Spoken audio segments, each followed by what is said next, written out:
The last Jak and Daxter Collector's Edition from Limited Run Games has finally reached me, which means this is the final design bible we will be looking at on this channel. If you haven't seen the previous videos I did on the first 3 games, I suggest watching those before this one, link down below.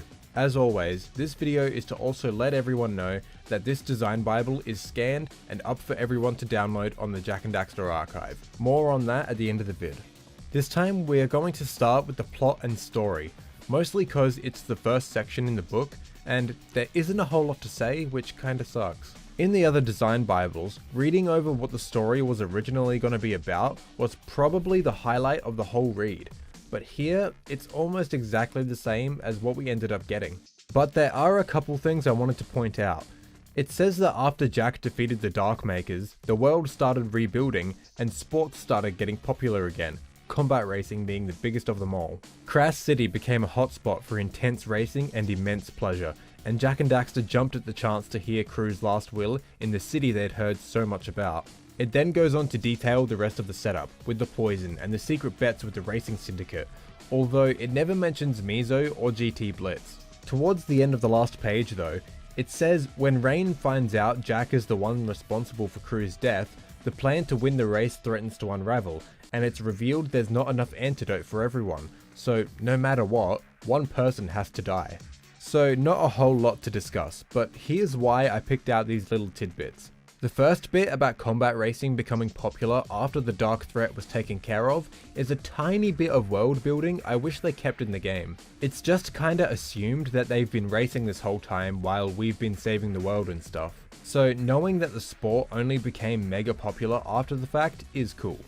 Although if we were to take this and claim it as canon, we'd also have to assume that the sport stopped while the Darkmakers were a threat. Blitz's father was a racer who died on the track, and it's constantly talked about in-game that the sport is the most watched sport in the world, and that it's been going on for a while.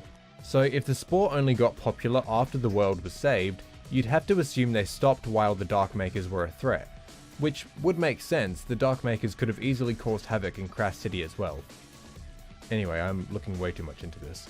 The second thing to talk about is the scrapped idea that one character has to die due to lack of antidote. I feel this could have been interesting, but it does pose a few questions.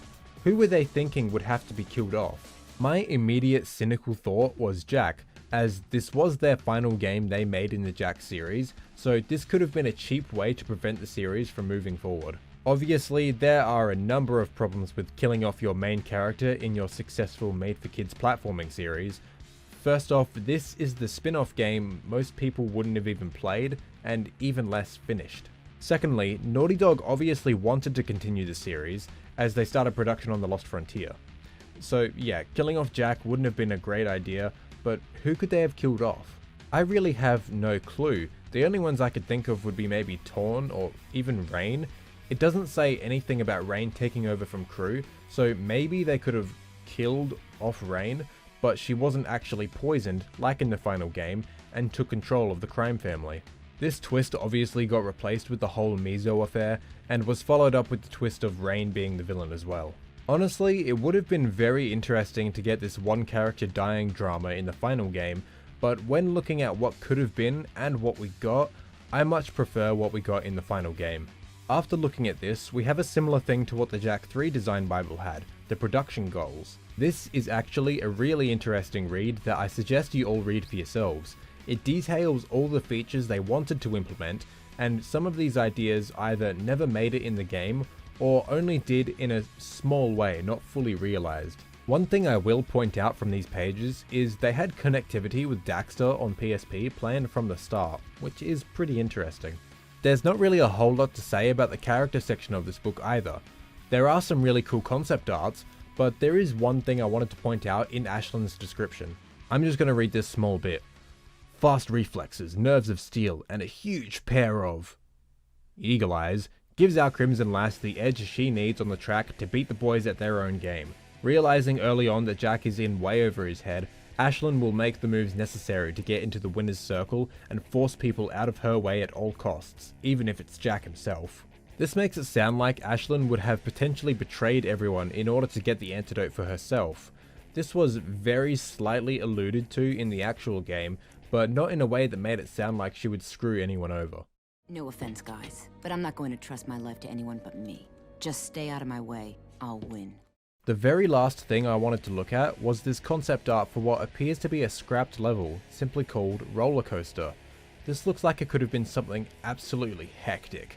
We only have a few small concepts for it, but just from looking at these, this track looks like it could have been a lot of fun and a great spectacle.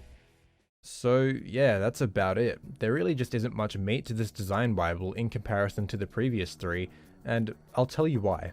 First of all, Jak X had the shortest development time out of every Jak game Naughty Dog did. They only had about 10 months to get the game done. They actually started development during the development of Jak 3. If you have a keen eye, you may have noticed that all these pages have 2004/2005 at the bottom. So the shorter development time didn't give them much room for changing initial ideas or exploring complex ideas. Second, and I think bigger reason why this doesn't have as much to go over as the other three, is because the scope of this game is much simpler than the others. It's just a kick-ass racing game with a simple but very entertaining story. The whole point of these videos looking at the design bibles was to shed light on the ideas and features that either never made it into the final game, or look at the initial ambitions of certain ideas that maybe weren't fleshed out as much as they may have liked it to be. And the Jak X design bible just doesn't have many of those qualities. What it does have though is some really stellar concept art. I'll be honest, I'm not nearly as knowledgeable about Jak X as I am the OG trilogy, so I'm not 100% sure how much of this artwork is new, but I will say a lot of it, especially the character concept arts, I haven't seen before. So flipping through this just to look at the concept art is well worth it, in my opinion. So that's about all I wanted to talk about in this video, everyone. Thank you so much for watching. The entire design bible is up for everyone to download on the Jak and Daxter archive. The link is in the description. Scanning these design bibles takes a long ass time, and then photoshopping every scan so that the page is clean and the right way up takes even longer. So I would really appreciate it if you guys could drop me a like and subscribe if you're new, and let me know what you think about the design bible. What's something you really enjoyed seeing in it? Let me know in the comments. That's all from me. Cheers for watching, and I'll see you next time.